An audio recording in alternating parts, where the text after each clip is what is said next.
Thanks, Andrew.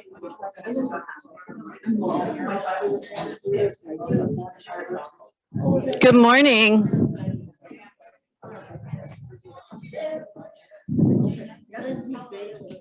Excuse me, I'm going to squeeze past here for a second.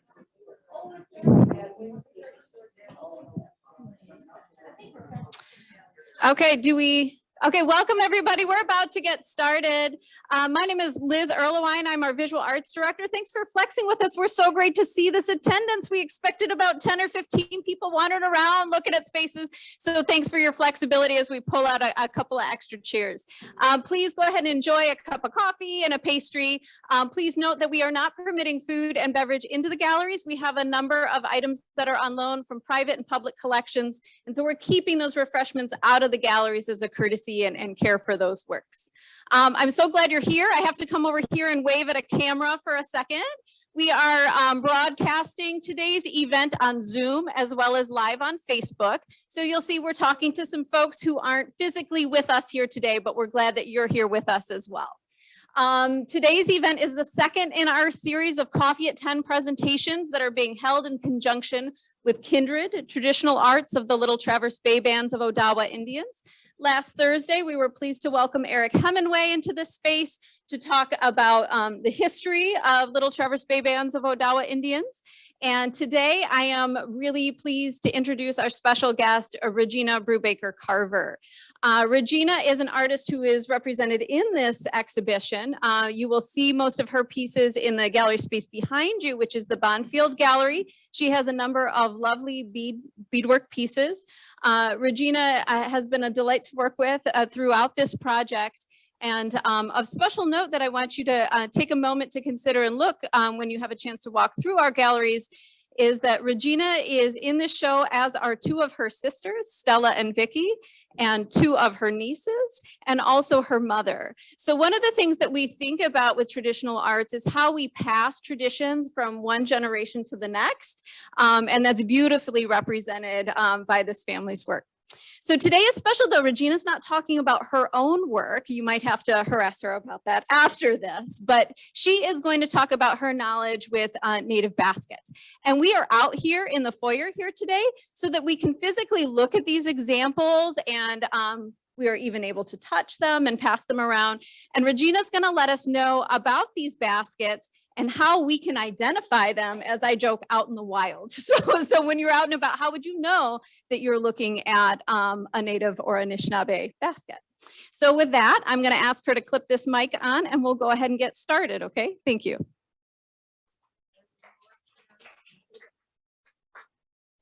There's one right there.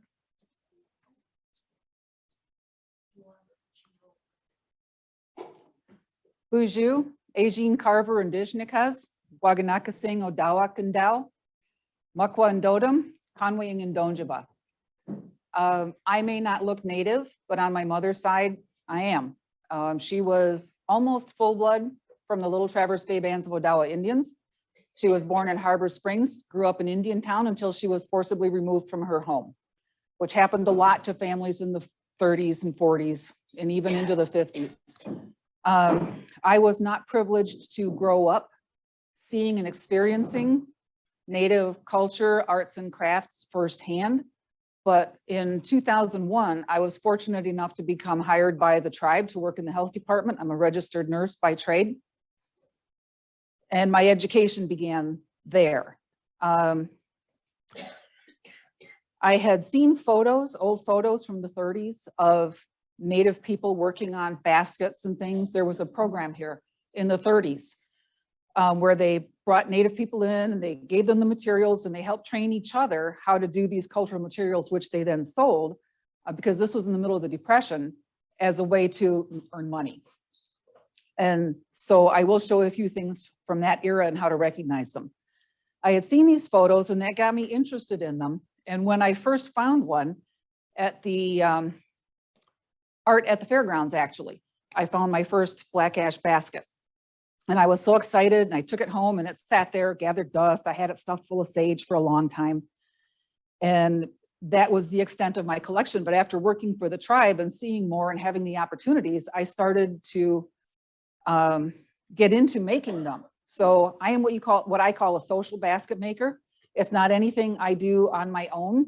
I have other addictions that I work on when I'm at home. But I will sit down with a group of basket makers and make baskets. So mostly I had done little ones.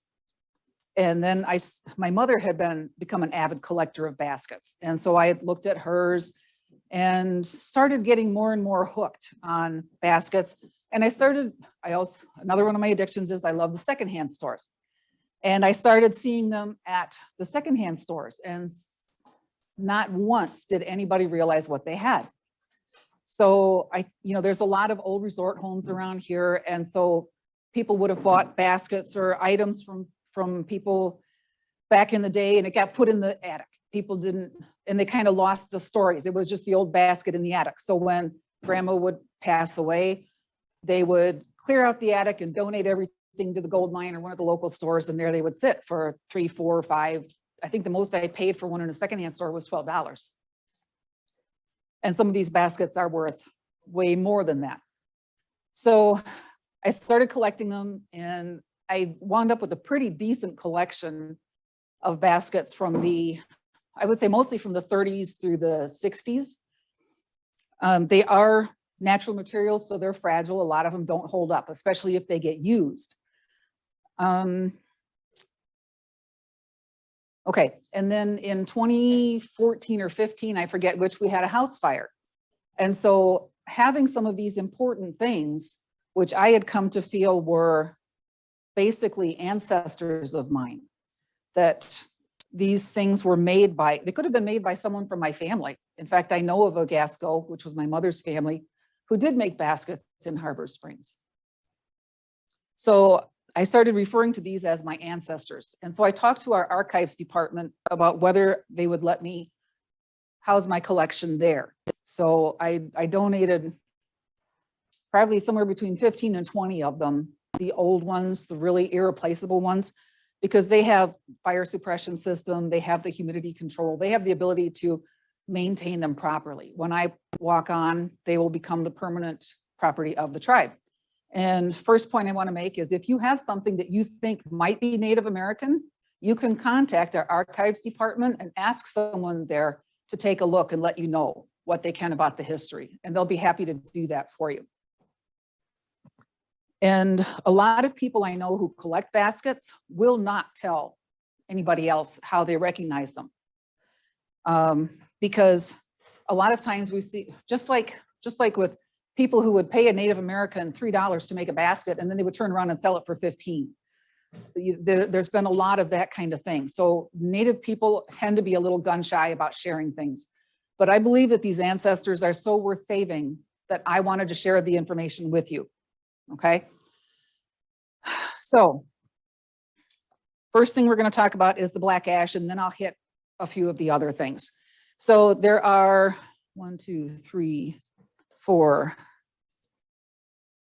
black ash baskets here. There's a lot more back there. But one of the things I did was I brought different eras. So you can see the difference between these 2 baskets, right? Clearly a difference. They're both market baskets. They both have a handle. They're both meant to carry shopping. They're both native made. This one is probably over 100 years old. It has some wear. You can see it was used. There's a little bit of breaking down here.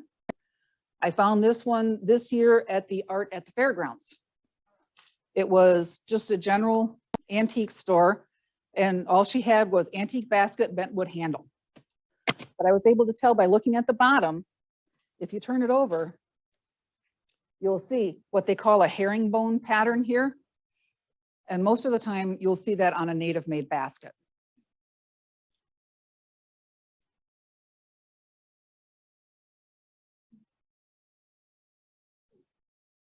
Okay. The patina, the way it's aged, is a clue that this is definitely an old basket. You know, with as beautiful as baskets are now, they're not made of as durable materials. The tree that this came from was probably a really big ash tree. When a basket maker plans this, she lays the splits out, she measures how far across she wants the bottom, and then she adds for the sides. And then you can see on the inside here how far these are turned under. So these splits were massive, more than probably 6 feet, 7 feet long, I would guess. So this was a big, big tree. And we just don't see them like that anymore, you know, with the emerald ash borer. Another way is the handle. So not only was this carved in one piece, and then it was steamed and bent to take this shape. It wasn't carved in this shape. And then they notched it. I'm going to go ahead and pass this around now. Look at the handle. See how smooth that is? You can tell that this has been handled a lot, but also that it's curved almost, and you can feel the hand carving. You can see the hand carving in it. When I pass this one around, you'll see it's pretty similar, except look at the grain. This was machine made. I bought this down in Frankenmuth. This is my swan song. This is the one basket here that I made. So there, Liz. I did make this one. And I'm pretty proud of it. This is called a deer track pattern. If you look at the curls here, they form deer toes walking around the top of the basket. But the handle is clearly different. I did the herringbone pattern on the bottom. And I'll go ahead and pass that one around. Black ash. These are black ash, yes. And then this third black ash basket, let me borrow that back for just a second. So you can see how the patina here has changed from this one to this one. This one, did I write the date on the bottom? Here it is. Yeah, 2013. So this one is 8 years old. This one is probably from the maybe 30s, maybe 40s. And this one is older yet. This is how I'm pretty sure this is 100 years old. Look at, you can see that it's darker than this one. And yes, it would be darker already, except it lives in the basement. It doesn't get a lot of direct light. And I've already told my niece that she's going to inherit that when I walk on. So that will not be in my collection. So I've also got some black ash splits here for my sister's collection, a lady in the melon colored shirt. That's my younger sister. And she is the one of us who does make baskets. Casualty. So this here, I bought at a powwow from a Native woman. Her name is Raphael, and she made this basket in 1999. So these are traditional black ash basket techniques that she used to make this basket. But when I bought it, I looked at that and I asked her, this is a black ash basket? And she said, yes. So I kept it and I thought, that doesn't look like the others to me. And finally, once I got to know Renee Dillard Wasson, who you'll see a lot of her work in here, makes beautiful, beautiful baskets. And she confirmed that this is not made of black ash. So what happened was, this is a woman who's been making baskets her whole life. She learned how to make them from her elders, but she can no longer go out and harvest black ash herself. So she uses standard materials. So I still treasure this basket, even though it's not native, or even though it's not black ash, but you can tell it's a really solid basket. It's beautiful. She did good work. So I'm going to hold on to this one for a minute yet. When you look at this, this is made out of reed. So this is called flat reed. And this is more of a half round reed. And this, I'm not even sure what this is. This is something else, but check out the weaving on the handle. This is beautiful. A black ash split, you can see, is really fine and thin. And when you, I don't know if you can tell in this light, but the outside, which is actually the inside of the split, the way they make these baskets and why it costs so much to buy a black ash basket is because they go out and they select the tree. They pound it, literally pound it with a hammer to make the rings come apart. And then they split that growth ring.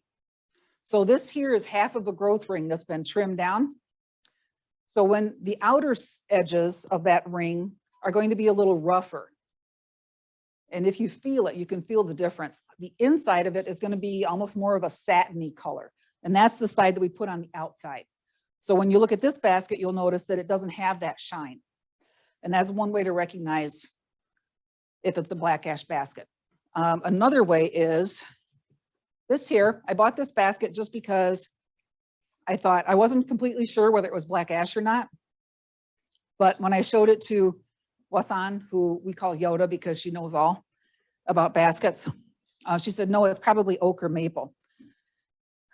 If you look at these splits, you'll see that they have the satiny look on both sides because these are machine milled. Another thing is, you see here where the handle is?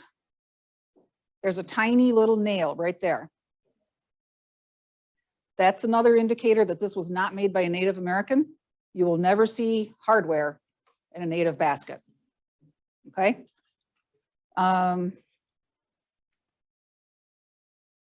Yeah, I think that's it for that one. So I'll go ahead and pass that around. And then we'll send that around. Pass those around.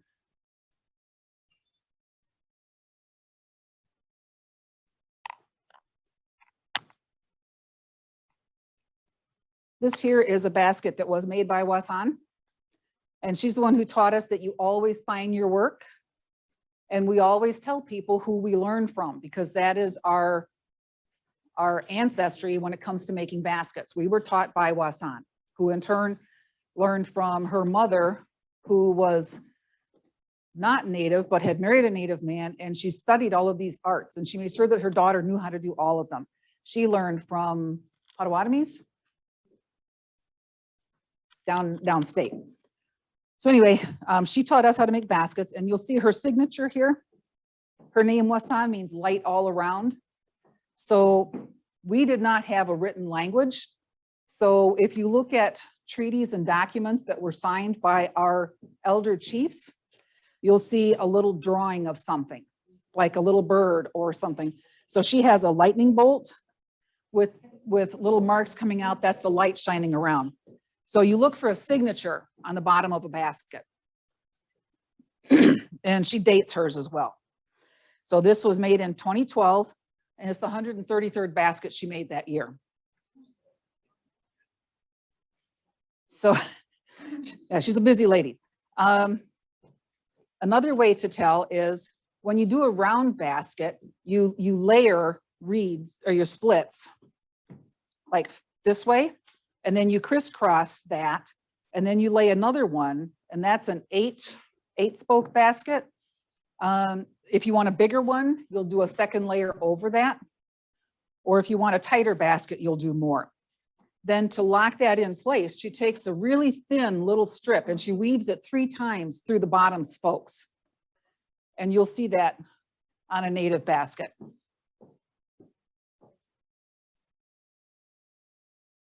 You can take a closer look at it later. Another thing that you will not see on a non-Native basket, or at least I never have, is the foot. If you look around the outside edge here, once she finished the basket, she went through and she wove these little pieces in to raise it up, and that'll help it sit flat. So just in case you had a little warping in your basket, that's a way to adjust for that. And it protects the bottom edges from getting broken. So we'll go ahead and pass that around. I believe that's all my black ash baskets. Did we pass this one around, right? Okay, does anybody have any questions about the black ash baskets? Yes. I wondered, when they wanted to go out and search for materials, did they look for fallen trees that didn't? No. No, you have to take a live tree and you have to take it at a certain time of the year because the sap has to be running. It has to be between the rungs or the rings of the tree. Otherwise it won't split. If it's dry, they won't split. Yes. Extremely hard, especially since the black ash or the emerald ash borer has hit our area. It's very hard to find a tree that's alive let alone one that isn't diseased. In fact, the last time you found a tree, it came from Canada, didn't it, Stella? A live, unblemished tree? Yeah. Is there a substitute? No. No. There's other ash trees out there, but they do not split like this. And so how do you control the small pieces and how do you, does, when you start to split it at a certain Yeah, depth or, you know, yeah. thickness, So it just splits itself? no, there's a lot of technique and artistry involved in that. So I don't have an unsplit ring here, but they're varying thicknesses. You know, a tree's growth ring is going to depend on the growing conditions for that year, right? So it may be really thin and maybe really thick, just depending on how things were. But what you're going to do is take that whole split and at the top end, you're going to score it halfway through. Use your knife to kind of separate that area. And then this is where the technique comes in. You have to pull evenly for it to split right down the middle. If you pull too hard one way or the other, it'll start to split towards that end and you'll end up with a real short piece. So again, why a black ash basket is not cheap.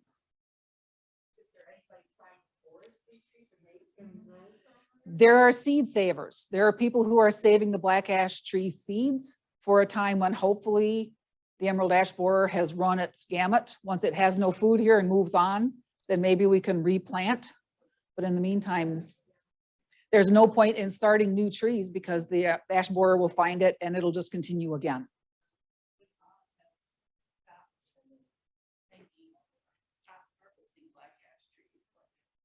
Yeah.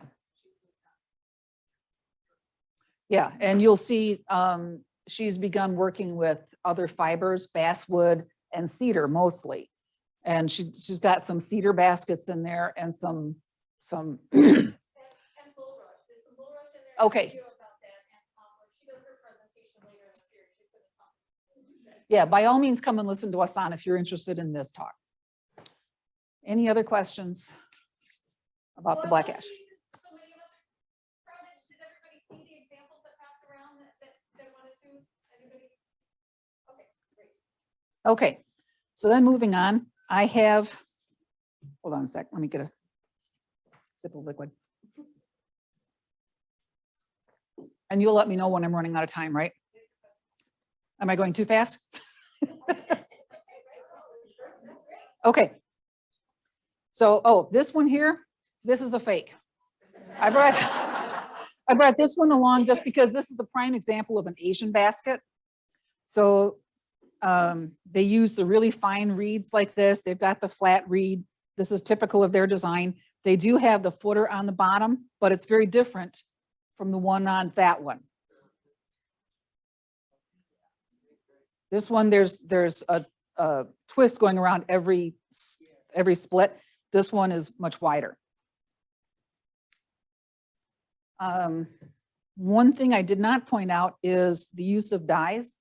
With an old basket, a lot of times the dye wears off because they use more natural materials. For instance, this one here, you might not have realized that this one was once dyed. If you look on the inside, you'll see it's a little darker color. I believe this was actually kind of a dark pink or red originally, but it's faded over time. Yeah, and just a comment on that, a number of the baskets that are on loan in the exhibition, you'll see that fading and sometimes you can you'll see the two different colors. Regina, a lot of the examples that we have use a pink or red dye. Is That was a popular color, yeah. Now we use anything from RIT dyes to Kool-Aid to some people do natural dyes. Oh yeah, Kool-Aid makes beautiful colors. In fact, Stella uses Kool-Aid when she makes her baskets. Oh, you have, okay. and for me, getting to know these objects and these traditions, when I first met with some artists who integrated color in their natural materials, and I was really excited to kind of what, this laborious natural dye, and very quickly said, no, it still makes sense, right? Because you're able to continue that practice, you're adapting to your available resources. Right.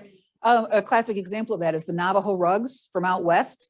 Beautiful rugs, but up until the late 1800s, those were all in shades of white, cream, gray, black, because those were the natural colors of the sheep that they raised. It wasn't until the army came in, their families came in, the settlers came in, and they discovered worsted yarn and all of these beautiful colors that they started weaving colorful rugs. So while we are proud of our heritage, there's no denying that we like a shortcut as much as anybody. You know, I tell people, if a Native American had a choice between making their own snowshoe or grabbing an aluminum one off a shelf and taking off into the woods, they'd go with that. Yeah, they were very practical people. Okay, moving on to sweetgrass, another one of the most important of our fibers we work with. A lot of times you'll see the black ash and sweetgrass used together, such as in this basket here. This was another find from the antiques at the fair this year. And okay, this one has the pencil mark on it. This is another hallmark of a basket from the 1930s. When I pass this around, look on the bottom and you'll see there's a little pencil written price. So this was actually a pretty expensive basket for the day. This one is $4.50. So this is $4.50. Yep. Interesting. They've only got it woven around twice, but they have the extra weaving on the outside. And then they braided their sweetgrass before they wove it in. And then here it's just straight weaving. So the splits, whoops, are black ash, but the weavers are sweetgrass and some black ash. But look at the fineness of the work, the regularity of the strips that they cut. And then if you look on the inside, you'll see the color is so much more vibrant than on the outside. So here you can't really see it at all. And here you can. So always look inside. And if you're lucky, if you take the lid off and sniff, you might smell the sweetgrass. However, old baskets, the oils tend to fade.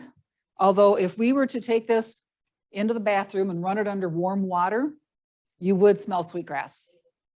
I talked to someone down in Indianapolis who was a basket maker, and she said she has a 100-year-old basket that she has actually cleaned, and when she does, you can smell it. So, well, that would be like a 130-year-old basket now. So that smell is still there, just the oils go kind of dormant. Then they braided on top and wove it in. So that's a hallmark of a native made basket, is that it's fixed there completely naturally. And I'll go ahead and pass that around. You know, we have all these beautiful objects protected under acrylic cases. A couple of these, if you lift that case, you'll just smell that. Yeah, don't do it. You'll have to settle for playing with mine. Also at the antiques at the fairgrounds this year, I wish I had kept extra money, but I didn't have enough to purchase this. There was a small basket about this big, had a lid. It was beautifully colored. It was a little faded red. And you lift the lid and there were all of these little, tiny little baskets inside there. And there was one, actually there's one like it over here, I believe, a tiny little basket like this with a lid. And when you open that up, it's to put your thimble in. So this was a lady's sewing kit. There was a tiny little basket in there for pins or incidentals. There was a thread holder and there was a scissors sheath in there. They were all beautifully colored. And when you took the lid off the thimble holder, you could still smell the sweetgrass. And that was also 80 to 100 years old, would be my guess. Yeah. You know, also in the pill boxes, I found that a lot of them have a little bundle Yes. of sweetgrass in it. Yes, and they do that for the smell. I didn't bring one with me. I'm also a social quill box maker. Put me with quill box makers and I'll make one. But on my own, no. But you'll put sweetgrass, you'll weave sweetgrass around the edges of the lid and the box itself. And then they add the little braid inside there just for extra oomph. But just the sweetgrass on it alone will give you that smell when you take the lid off. This one here is my third find from the antique at the fairground, and it's marked Indian basket, $10. They don't realize that the tinier the materials you use are, the harder this is. This one should have been almost as expensive as this one. So this is also done with braided sweetgrass around these tiny little splits.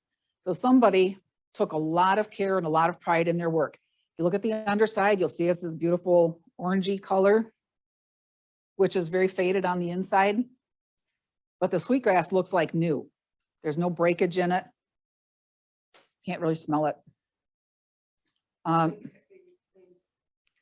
all sweetgrass. So All the weavers are sweetgrass, And so what is it? It's all. black ash. Yeah, if you look on the inside here, you'll see those tiny, thin little splits Right. that she cut, and then they wove the sweetgrass around them. Okay, and this also, now that I'm looking closer at it, looks like this had a little handle on it, and somebody cut it. It probably broke, and so they just cut it off. But if you look here and here, you'll see where they did that. So we'll go ahead and pass that around. And it's got another interesting detail, and I've never seen this before. You can't see it on the outside, but on the inside, they kind of wove it under to secure it, and it's makes a spiral pattern on the inside. Never seen that before. We do. In fact, this right here is sweetgrass that I harvested myself, and you can smell this. So we'll pass this around. Well, that's the thing. Sweetgrass, well, I will tell you how to find it, but not where I find it. Okay. Not because I don't want you going there, but because it's private property and we have an understanding with that owner. And that's where you're most likely to find sweetgrass, is on private property, because this likes to grow near the water. And it doesn't grow in water, but it likes to keep its feet wet, is what I'm told. Near a lake. So on the floodplain of a lake, in an open, sunny area. It likes roots wet, it likes sunshine. It looks like a basic grass for the most part, but there are like 3 or 4 main identifiers with sweetgrass. One is the smell, but you may not smell it until after you cut it. Another is the pink roots. If you find what you think might be sweetgrass, get a hold of it so you don't lose it. Follow it all the way down to the ground. And right there where it enters the dirt, you should see a pinkish hue. It may be darker, almost purplish. No, you cut it. Down at the base, Yes, and then it'll grow. again. it'll grow back again. If you pull the roots up, that's done for that plant. Yep. There is some debate on whether you should do that or not. Pulling. I was reading this book called Birch Bark, Mm-hmm. and she's a scientist, and she had heard some tribes say you pull at the root, some say you just cut. So she actually had her students go out and create 2 different patches, Mm-hmm. and then she checked, at the end, one they pulled up and one they cut. And so she's waiting for the results of that experiment when she wrote the book, but she said it looked like it wouldn't matter which way. But you're not going to tell someone who's not an artist working with sweetgrass to go out and pull the roots, because that person may not know, how much can I take? How controlled is this pulling? And you could lose your bed because someone goes in and thinks, well, I got to pull this up and it'll come back thicker next year. Well, you just removed every root out there. Yes. So I was introduced to sweetgrass down in South Carolina. Mm-hmm. That is different from ours. Mm-hmm. Yes, and I will pass this one around next. What you're talking about is the Gullah Baskets, this is an example of. And they call this sweetgrass, but this is very different from ours. It's a much thicker, longer, coarser grass. And maybe it has a sweet smell before you cut it, but I have never smelled our sweetgrass smell with these baskets. Okay, so the other 2 ways to recognize sweetgrass is there's no knuckles on it. So if you look at a stem of like the quackgrass, it'll come up and there'll be like a little elbow on it, and it'll go kind of off in a different direction. That's called a knuckle. Sweetgrass does not do that. Every blade is going to be long and smooth. And the last identifier is the top side of it is going to have a satiny look to it. It'll be shiny. The underside is going to be coarse. And when it's fresh, you can feel it. It's almost got like a furry texture to it. Not big, but definitely different than the top. So those are the 4 ways you would identify sweetgrass, or I would. Is sweetgrass endangered or protected at all? It is. So that's the rest of the story. Because it likes to grow near the water, many beds of sweetgrass that we used to go and harvest from are now homes. Big lakefront homes where you were not allowed to go out. Security will come and hustle you away. So they're gone. You can, yep. And in fact, they've encouraged us to take our own plots from this place where most of us go. However, if you don't have the right growing conditions, it's not going to thrive. So I would cut this like this. I dried. So when I'm ready to work with that, what I'll do is I'll dampen a towel and roll it up in there and leave it there for an hour or so. So you don't want it soggy because that'll affect the tightness of things, but you want it moist. Mhm. Yeah. Yes. We have so many conservancy properties in our part of the state. Yeah. Do they collaborate with you, or do you collaborate with them to be able to access? That would be a these question assets? for the Natural Resources Department or for Stella, who also happens to be our vice chair and knows a lot about what's going on in the tribe. That's a question. I've often thought that the fish hatchery there in Conway would be a perfect place to grow sweetgrass. But we have kind of an adversarial relationship with the DNR, so. I don't know if that's come up. Okay, so this is a Gullah basket.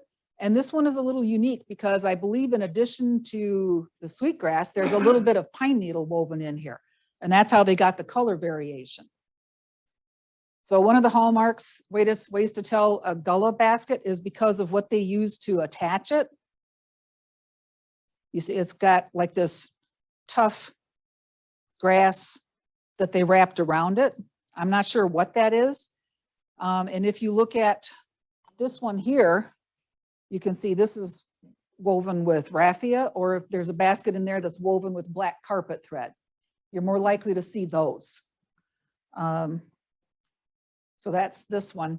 So that's another way to tell.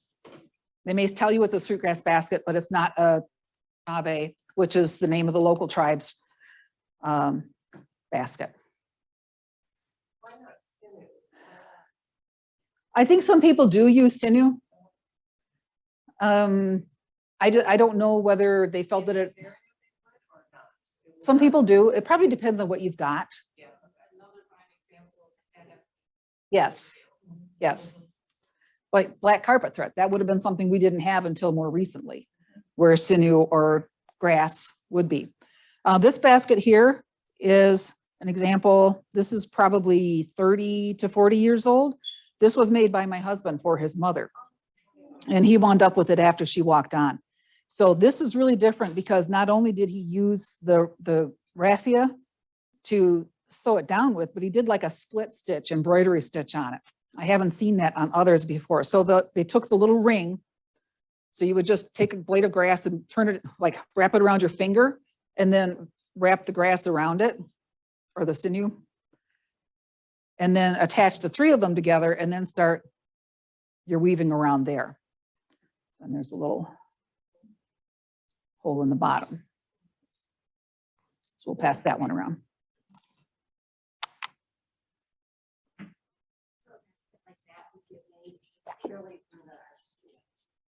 Yeah, yeah, or you could use it to hold something larger.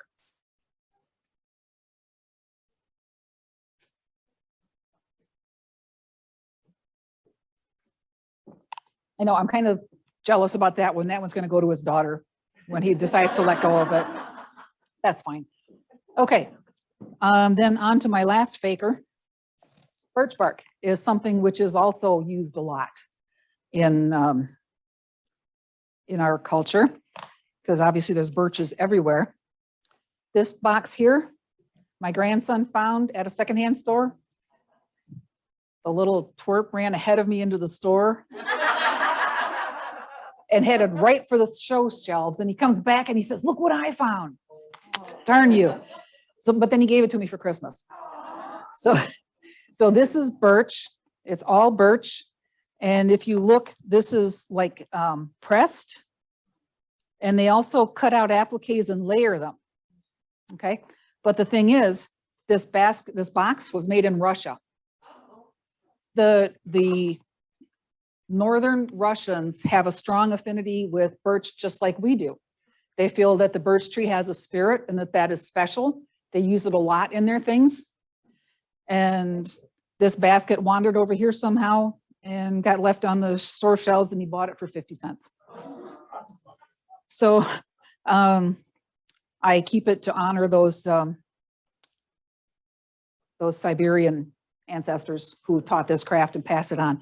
Now, they would identify what was in their boxes by putting something on top of it. And that's how design started for us too. Like the porcupine quill boxes, the way they used to do that was they would put a picture on there in the quill of whatever they kept in there. So say it was corn, they would put an ear of corn on it. Or if it was tobacco, they'd do a tobacco leaf or something like that. That way you didn't have to keep lifting the lid on and off to know what was what. And the Siberians did that too. The lady who was telling me about this was from Russia. And she said they had a round box like this that sat on their kitchen counter, and they kept their butter in it. So we'll go ahead and pass that around. This one here is just a birch basket that we had gone out and harvested some birch bark, which if you take that at the right time of year, you can take off the outer layer of bark without harming the tree. But you have to do it at the right time of year, and you have to follow precise techniques. If you cut too deep, you'll kill it, because insects can get in, bacteria can get in, and then the tree dies, and nobody wants that. So within 10 years, that bark will be back, although it won't be smooth and white like it was originally. It'll be darker colored. You can tell driving along where Anishinaabe live, because you'll see the rings taken off of the birch bark trees, but they're still alive.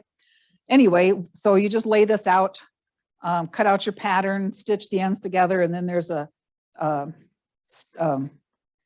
little, this would be, no, red sumac, I think, a sumac twig.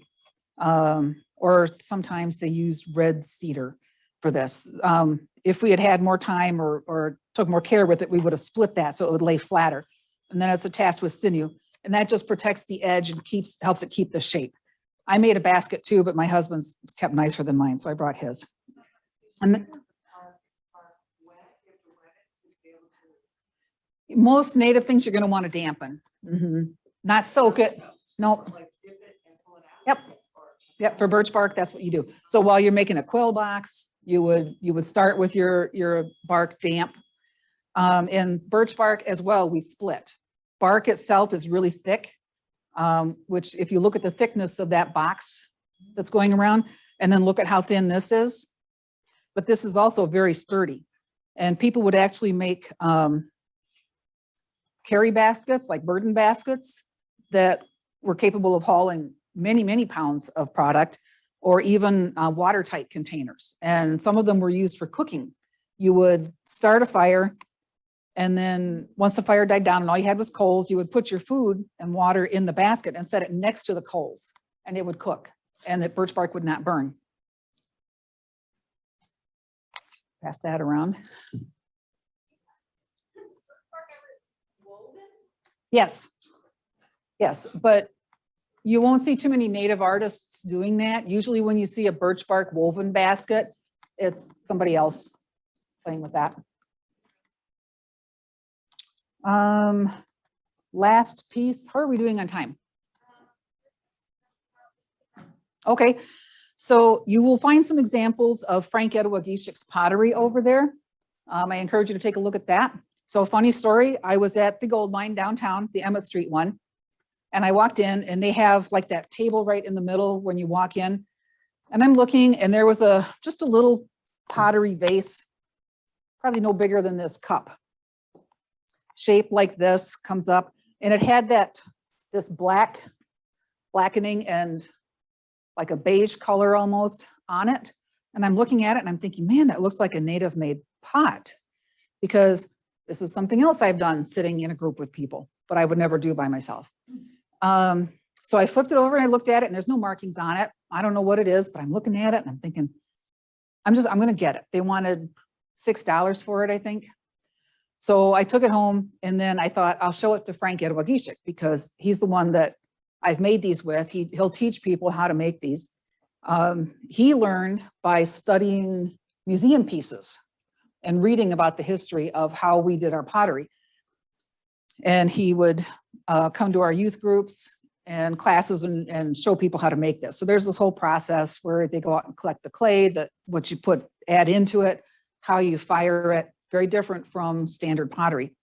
So I'm going to pass this around, but please don't drop it because it will break locally, wherever you find it. So what kind of clay is that? You can,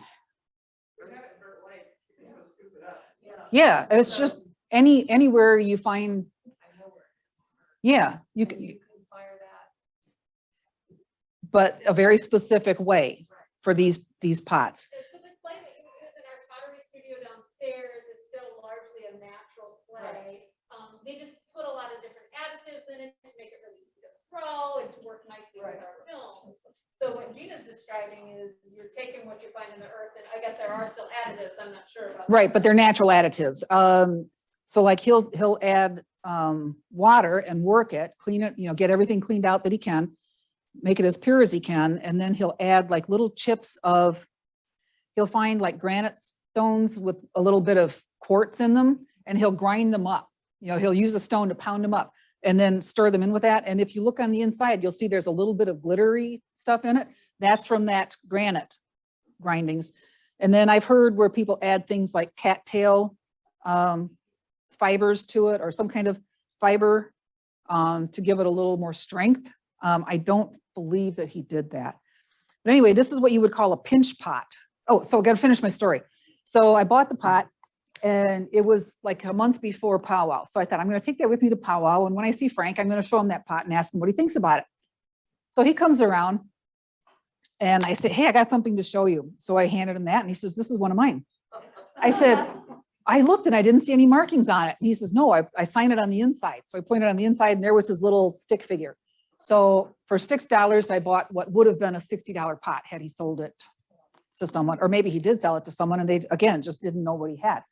So you never know when you're going to find treasures. But if you see something with this distinctive, like clay and black, even if it's not signed, it's worth checking it out and taking it to the archives. Okay, so that's from the fire. Nope, it's from the fire. So he builds a fire in a specific way. So he'll start with like dried leaves and grasses and set that in the middle of the ring. Then he'll look for just tiny little sticks and layer those around it. So it's almost like a cone shape, inverted cone, and then he'll go gradually bigger and bigger, but none of it is hardwood. It's all fast burning wood, things like poplar, which you'll find a lot of down poplar trees and branches. And then he'll put more leaves on it, I believe. Got to be good dry leaves. And then he'll lay the pottery pieces, just kind of tuck them in around the sides. And then he'll light the thing on fire and walk away. It takes about 4 hours for the time it burns down to cool down to where you can come and handle it. A well-made pot will survive. If you overworked your clay, if it wasn't wet enough, there's a whole host of things that could go wrong. You'll pull it out and it'll be broken. But depending on which way was up will determine where and how it turns black. So these shapes on here, these were my own design, but he has a number of sticks that he uses to put designs in them. And I believe the big pot in the back, on the back wall there, is a good example of that. So take a close look at that.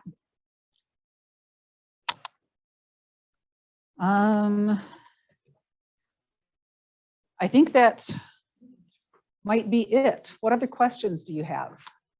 Yes. Yes.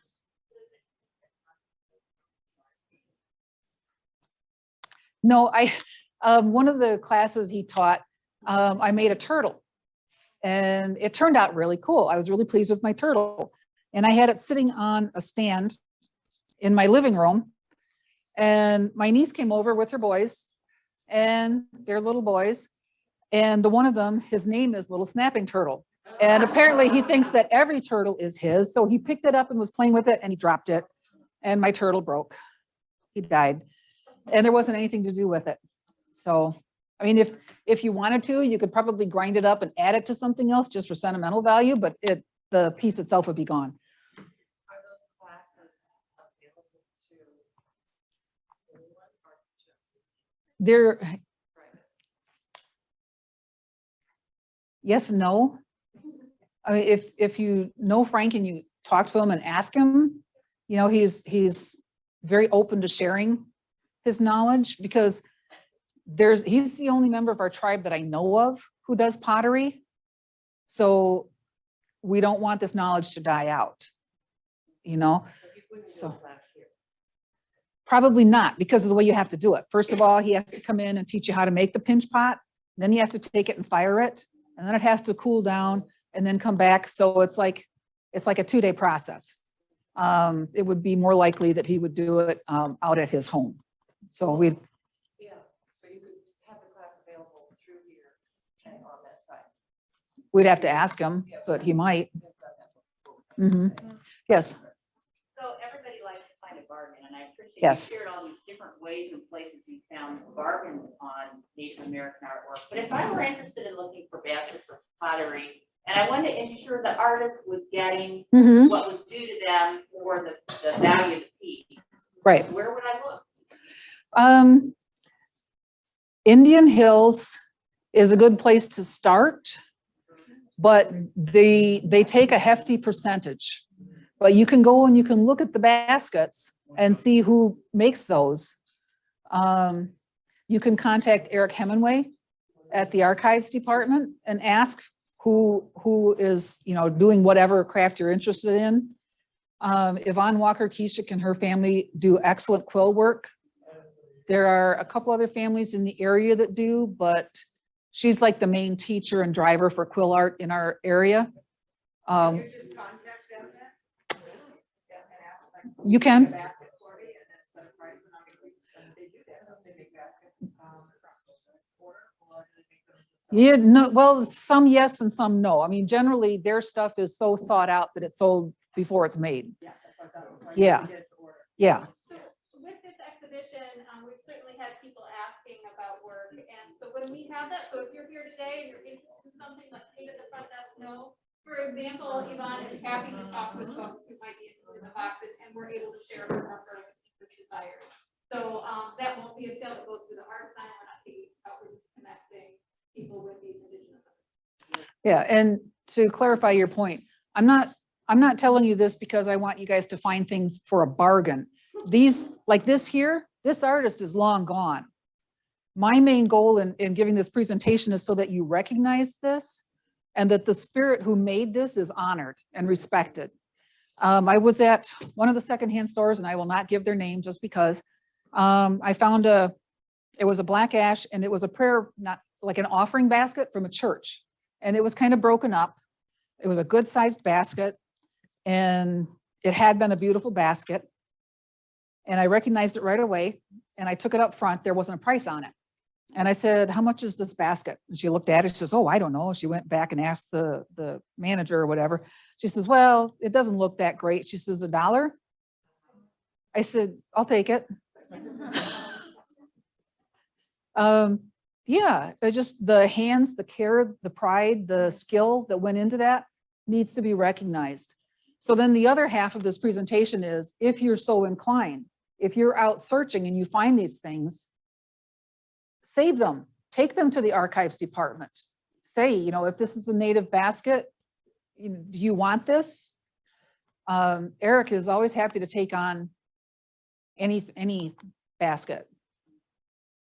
So, or ask a tribal person that you know, are you interested in this?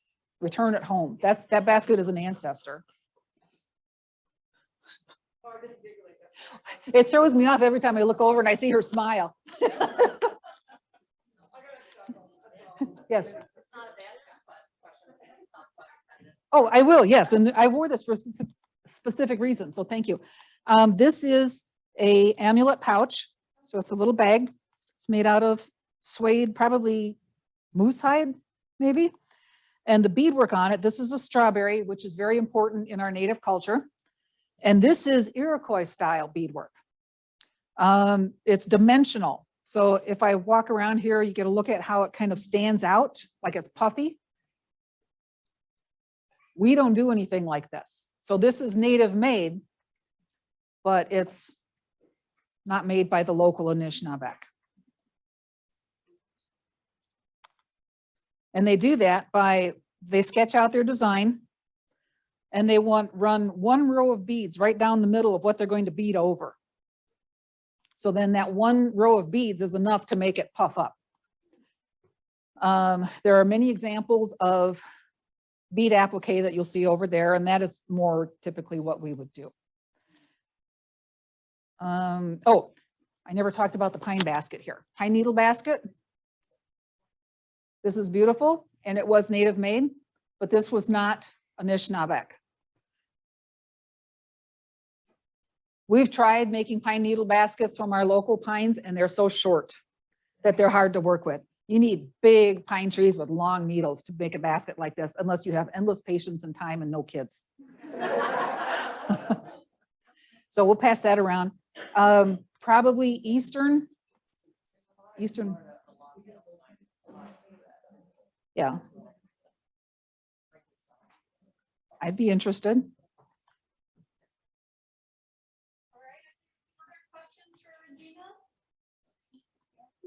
We're about out of time. There's still a number of baskets on display in the gallery, and so I'm just going to invite everybody to just get up and take a look around and ask questions. But I do want to let you know, if you haven't grabbed one of these already, this has the list of the other upcoming talks. I won't make the mistake of assuming we have a small crowd again. So so that's fantastic. Next we actually have, oh, thank you. So now my online people can hear me. Next we actually have Stella Kay, who is Regina's sister and has a number of beautiful beadwork on display in the other gallery, and she's going to be talking about her work. But the other names that Gina mentioned in the presentation, Renee Wasson-Dillard and Frank Edawagishik, they're in this lineup as well. So please join us every Thursday at 10 as we continue to dig into all of this amazing artwork here in our region. And thank you so much, Gina.